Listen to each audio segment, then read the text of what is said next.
Hello guys, and welcome back once again to the Asian channel. And today we are going to talk about, in this video, let's take a look at how many SU-57 and SU-35 that Russia can produce in 2024.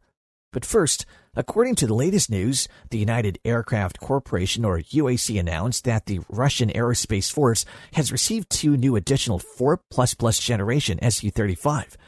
More specifically, the Russian VKS Force receives the SU-35S variant.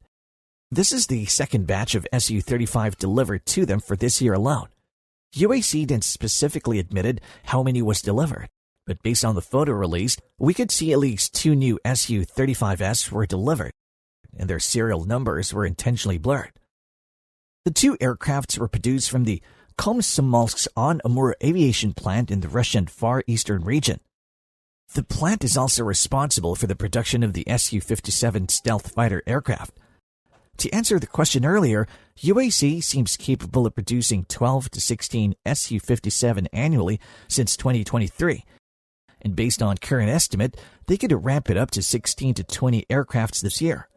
Now, the Russian Aerospace Force finally have their first squadron of SU-57. While the total number of SU-35 every year produced by UAC was not publicly announced like the more famous SU-57, so I could only give you an estimate.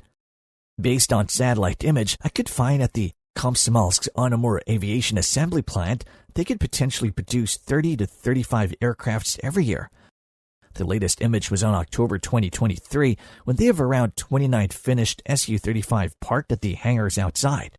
And they could potentially add the few more in the next 3 months before the year ended.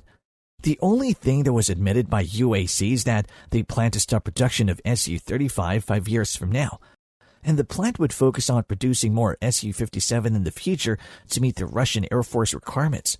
Russia plans to stop purchasing SU-35 and focus on more of the SU-57 stealth fighter.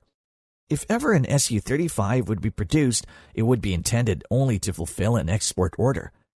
Iran, for example, is expected to purchase more SU-35 in the future. According to UAC, after completion of the two newly built SU-35S, the aircraft immediately undergone a full cycle of factory tests to confirm the aircraft's flight performance and system reliability. So after finishing all the tests needed and groundwork on the two aircrafts at NAS test facility, the two aircrafts immediately head into their intended base of operation.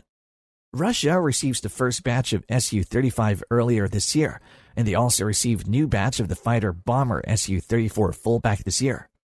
While the SU-34 are constructed at the JSC Novosibirsk aircraft production plant at Novosibirsk, Russia, UAC certainly has increased production of all their aircraft production facilities since 2022. That was the commitment they made to the Russian Ministry of Defense when they received more orders after the onslaught of the Russian-Ukraine war in 2022. Since the war started in 2022, based on NATO estimate, Russia has lost 10% of their total fleet of fighter aircraft. But due to the UAC's production surge, the Russian Aerospace Force didn't suffer a shortage of fighters because UAC is able to replenish the number of lost aircrafts.